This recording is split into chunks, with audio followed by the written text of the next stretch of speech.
So what drew you to the project at first? Was it the script? Was it the pedigree? I mean, the people behind it was just, who wouldn't want to go in on it? And then for me, it was like, as soon as, I got the job, it's just finding out, oh, by the way, Giancarlo's in it. Oh, by the way, Billy Burke's in it. And, then meeting Tracy. That made you back off. No, I got you. I'm right there. Oh, was it the first one? So who wants to boil down the premise for folks who don't know anything about it? Giancarlo.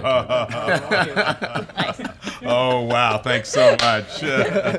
Well, the piece to me is, and what attracted me to it was the idea of a new world that reflects an old, very primitive world as well. But moving us into the future, it's 15 years after the blackout, and we go back to a time where we didn't have all the technical ability, the power goes out.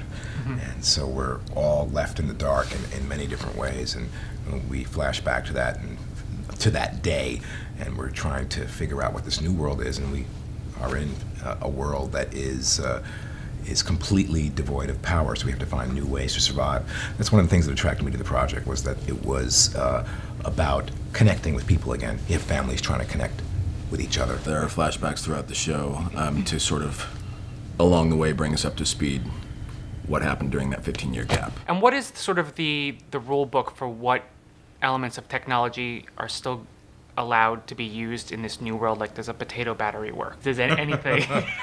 Nothing works. As far as we know, yeah, the rule is nothing works. Nothing works. Yeah. Car batteries, nothing.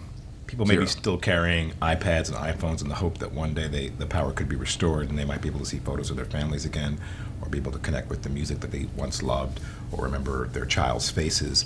But those devices are basically dead.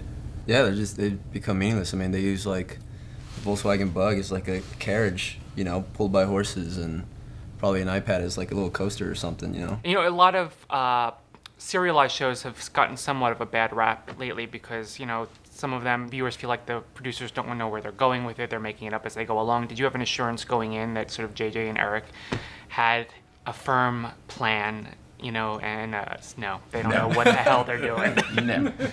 I think we find it as we go. Yeah. But I think one of the things that attracted us all was that this team is a brilliant team, not only creatively, but also intellectually, of thinkers.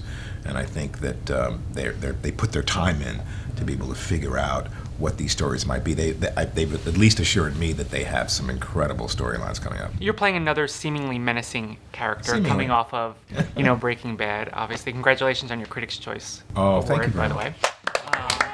Thank you. How is this character different or similar to Gus? Well, I try to create every character is new.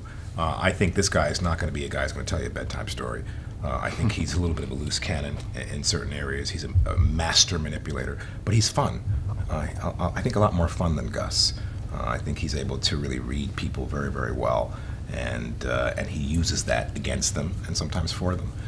But I think he does have some compassion somewhere in there. I think Neville is a guy who wants to protect that last piece of purity that's left in the world. Any Breaking Bad fans here? I think we're all Breaking Bad fans. Were you intimidated, freaked out meeting him for the first time? I told him right away, man, it's an honor. Like, he's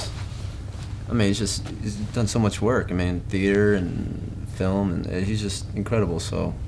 We actually met years and years ago on a pilot that we can't remember the name of. It was, I don't know, probably 10, 11, 12 years ago, something like that. But we had met before, but I was, when I heard he was in this, I'm like, what better choice is there? Yeah.